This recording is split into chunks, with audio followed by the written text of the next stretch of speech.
Assalamualaikum warahmatullahi wabarakatuh. Ini boleh teman-teman nanti baca kitabnya Al-Mantiq fil Khitobah.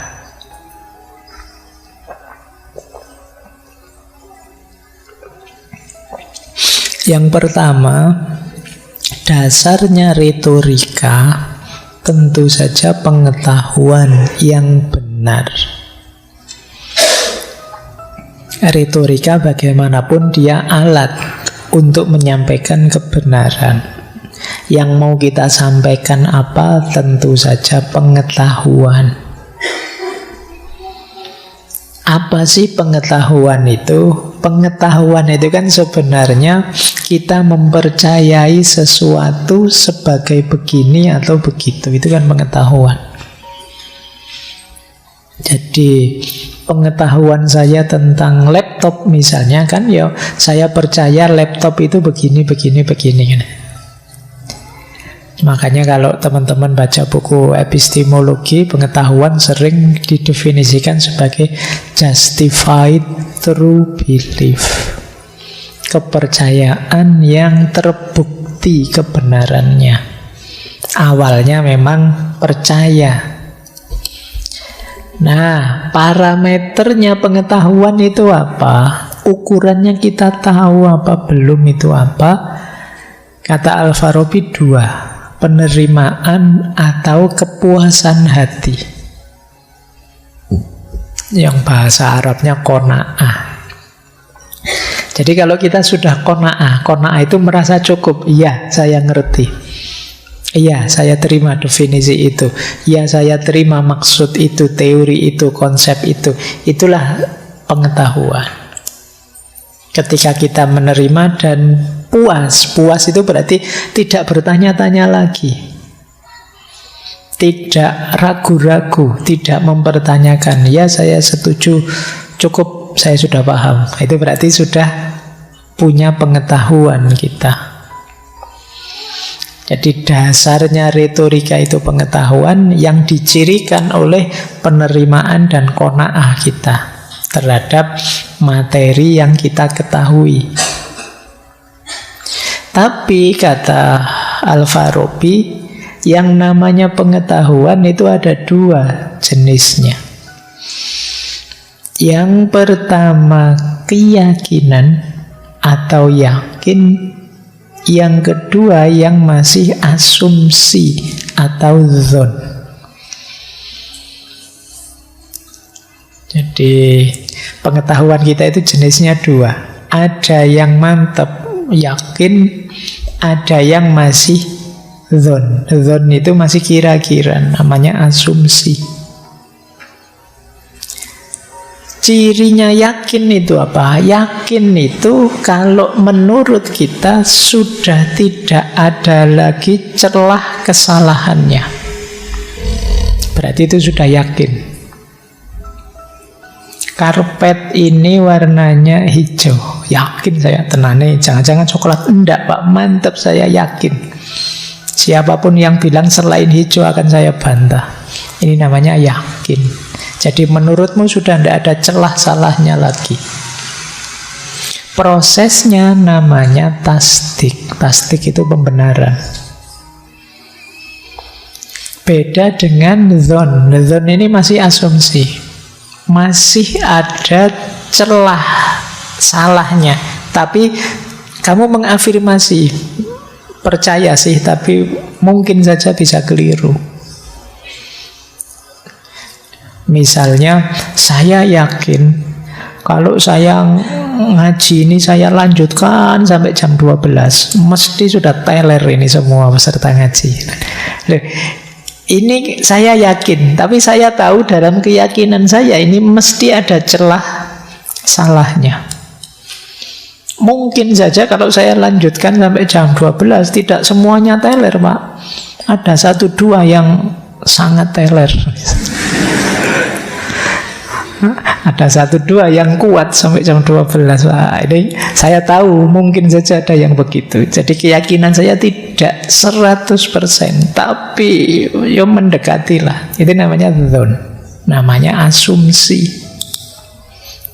Jadi apa tidak ada pengecualiannya? Ya mungkin ada sih. Kalau masih begitu berarti dzon. Tapi kalau ada yang tanya, apa tidak ada pengecualiannya? Tidak ada.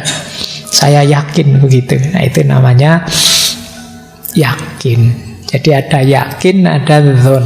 Jadi kalau kalian dapat informasi apa saja dari siapa saja, coba kamu cek, itu yakin apa dzon? Ada tidak kemungkinan berubah, kemungkinan salah, kemungkinan tidak pas? Kalau masih ada, itu levelnya masih dzon.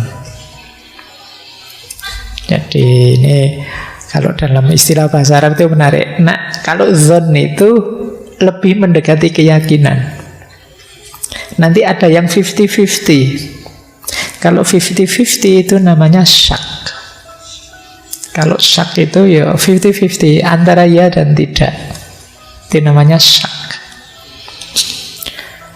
Ada lagi yang lebih mendekati tidak. Namanya waham. Kalau waham itu kemungkinan besar tidak. Teman-teman ini Pak, kalau ngaji dilanjutkan sampai jam 1 malam, insya Allah siap bertahan kok Pak. Itu mungkin waham. Kemungkinan besar tidak. Mestinya ya teler semua. Nah, jadi itu level keyakinan ya. Ada yakin, ada dzon, ada syak, ada waham. Cuma di sini kita, kalau di kitabnya Al-Farabi ya dibahas yakin dan dzonnya. Jadi yang satu keyakinan, yang satu masih asumsi. Kalau dzon tadi prosesnya namanya persuasi, ikna. Nah, di sini baru main persuasi. Kalau yang pertama tidak perlu dipersuasi, wong sudah mantap, sudah yakin. Yang kedua ini yang perlu dimantapkan. Tidak semua orang setuju masalahnya. Nah, ada proses ikna. Ikna itu membuat orang merasa cukup, membuat orang menerima. Itulah yang disebut persuasi. Kalau sudah yakin, tidak perlu dipersuasi. Jadi kebenaran persuasi itu mengajak orang itu kan untuk yang levelnya masih asumsi. Yang bisa benar, bisa salah. Baik, kita lanjutkan ya. Berarti apa? Asumsi itu pengetahuan tapi levelnya masih kemungkinan. Sifatnya asumsi kalau di kitabnya Al-Farabi itu opini. Di asumsi itu kan selalu menurutmu, sesuai pandanganmu. Menurut pandangan saya, Indonesia ini sekian puluh tahun ke depan akan jaya. Itu kan menurut saya. Jenisnya kemungkinan, namanya opini. Jadi sesuatu itu levelnya kemungkinan, asumsi dan opini.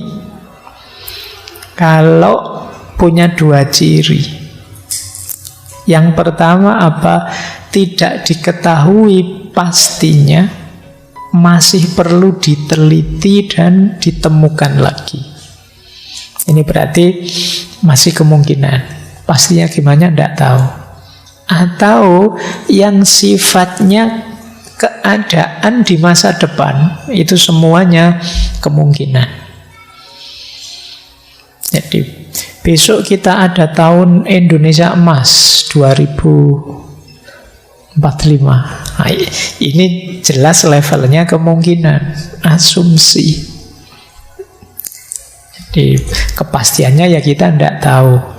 Jadi asumsi itu ada sesuatu yang tidak pasti, harus diteliti, diuji lagi, atau sesuatu yang masih belum ada, adanya di masa depan. Jadi kalau kita ngomong tentang masa depan, sifatnya pasti opini atau asumsi. Atau kita bicara tentang sesuatu yang kita tidak tahu, masih dikalkulasi dengan akal. Kebenarannya harus diuji lagi. Ini namanya asumsi atau opini. Nah, asumsi atau opini itu lebih berhubungan dengan persepsi kita. terhadap realitas, bukan realitas itu sendiri. Jadi kata Al-Farabi begini loh, asumsi atau opini itu misalnya air putih. Air putih menurut saya sangat menyehatkan dan menyegarkan, makanya silahkan diminum.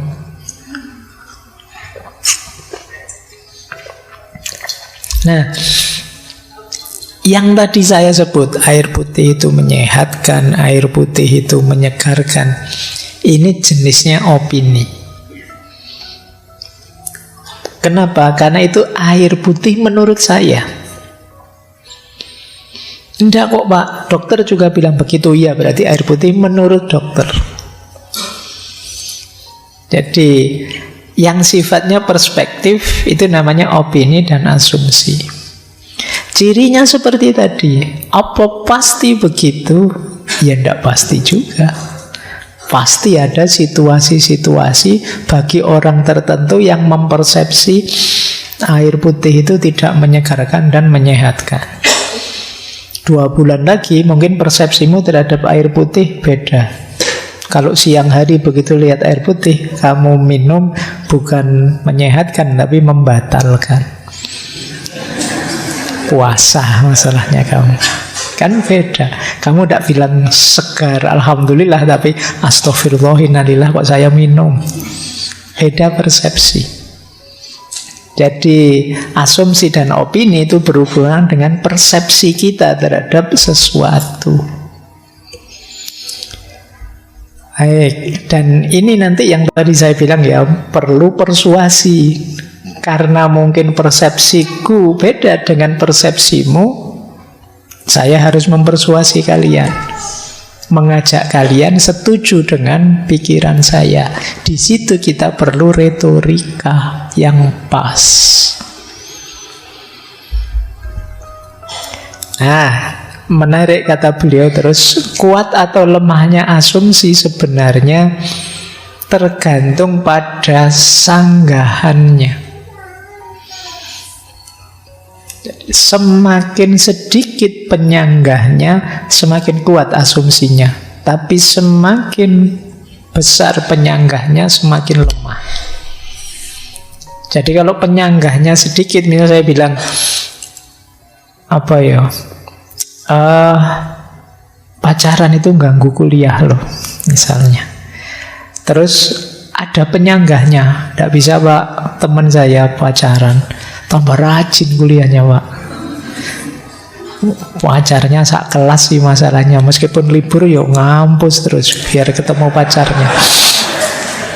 Misalnya, contohnya ngono. Ini namanya penyanggah.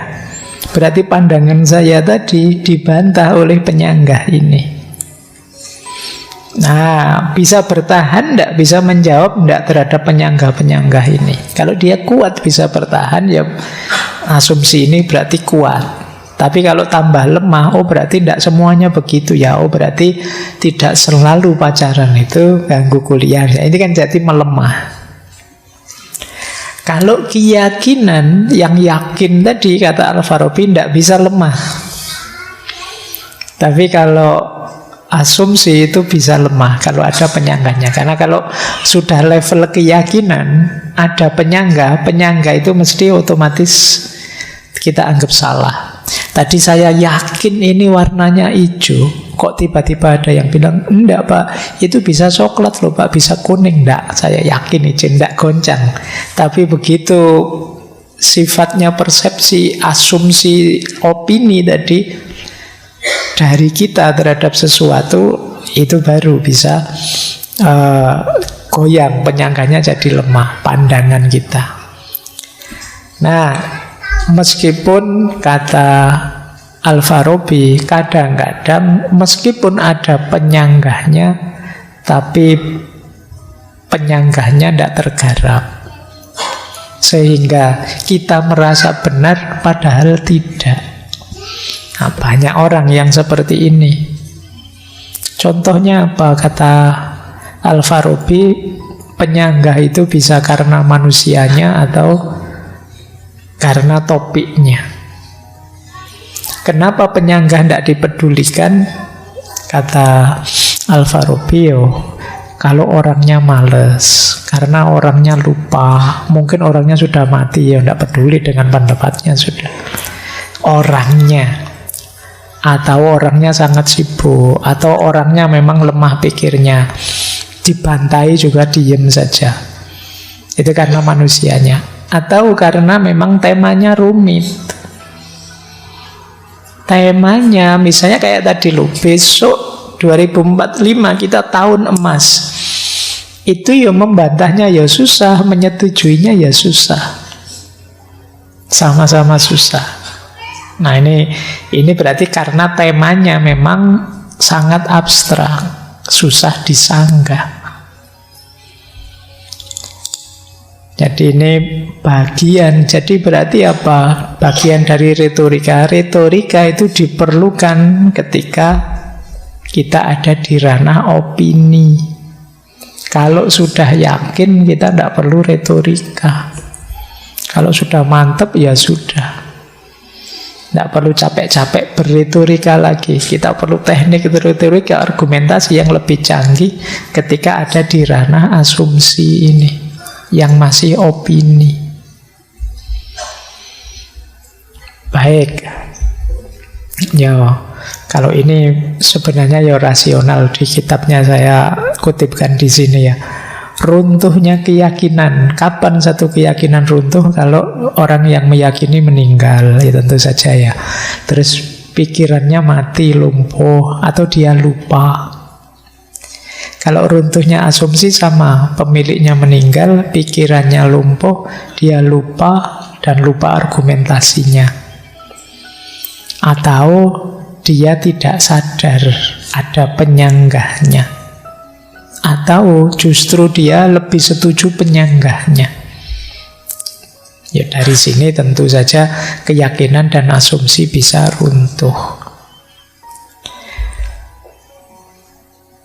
Nah, kata beliau, tidak ada cara untuk menghalangi seseorang beropini, sebab setiap orang punya opini sendiri. Bahkan orang yang tidak punya opini sama sekali, pernyataan itu menjadi opininya. Gimana pendapatmu tentang air putih tadi? Saya tidak punya pendapat, Pak. Loh, tidak punya pendapat itu pendapatmu. Jadi itu kan kata Al-Farabi begitu, tidak punya opini itu ya itu opinimu. Jadi tidak ada orang bisa dihalang-halangi kalau itu opini. Kamu mau berpikir apa saja tentang air putih tadi, kan bisa saja berpikir. Siapa yang bisa menghalangi? Makanya dulu salah satu filosof kan ada yang bilang kebebasan yang sejati itu sebenarnya kebebasan dalam pikiran. Kamu mau mikir apa saja kan bisa saja. Tidak ada yang menghalangi. Saya berpikir tiba-tiba saya berdiri nyopot baju sampai kelemahan, itu kan orang mikir, tidak terhalangi di sini. Mungkin muncul gambar saya nyopot baju dan macam-macam. Tapi kan saya tidak nyopot baju beneran secara fisik. Kalau nyopot baju beneran, mungkin kalian lari-lari megangi saya biar nggak jadi nyopot. Terhalang sudah. Tapi di pikiran tidak bisa. Jadi maka tidak ada cara untuk menghalangi orang beropini.